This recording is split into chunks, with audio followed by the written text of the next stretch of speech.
Hey, what's going on, guys? We got a lot of topics to get through today, so we're just gonna dive right into it.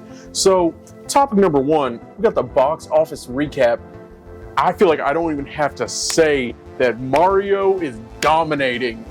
$146 million domestically, about $385 million internationally. We got John Wick coming in second, $14.6 million. Still going strong, and D&D at $14.5 million right behind it.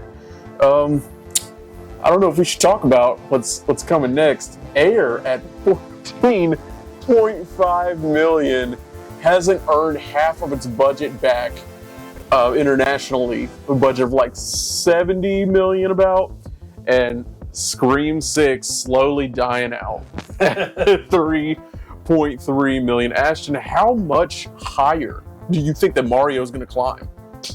It's definitely going to. I think it could make $1 billion. No, it's yeah.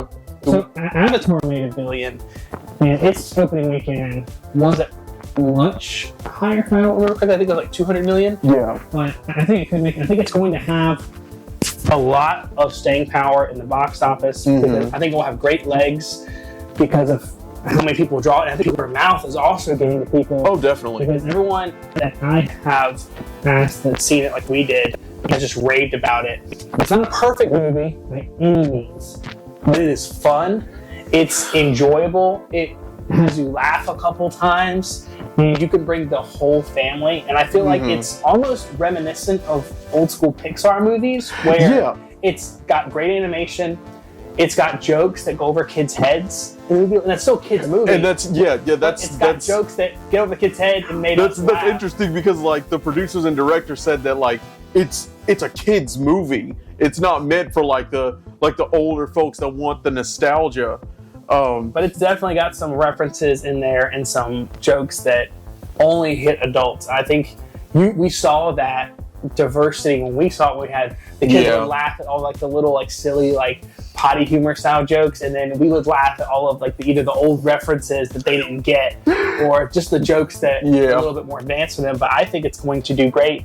They are only making $14.5 million is a little disappointing. I feel like, especially with like the all-star cast. So it was like Matt Damon, Ben Affleck, Viola Davis. I think Air is going to see its life.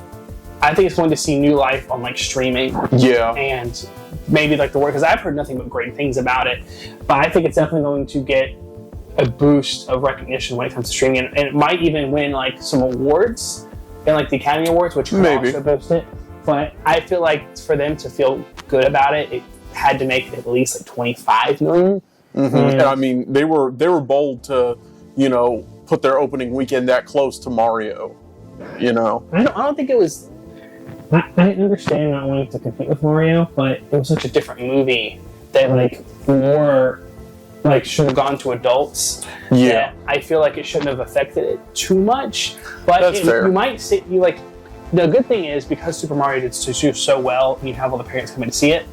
Air might do well next week, possibly because they took their kids last week to see Mario, now they're going to see Air themselves. I don't know. I just it's a kind of a bummer that with this big of a cast and Viola Davis, Ben Affleck, Matt Damon, they couldn't even break 15 million. I also really think their marketing wasn't that great because I wasn't seeing a lot of ads for it until I would see like YouTube ads, but only like the weekend stuff come out. Yeah. Oh, like their marketing budget must not have been that big. No. But yeah, that about wraps it up for the box office recap. For our next topic, we just had the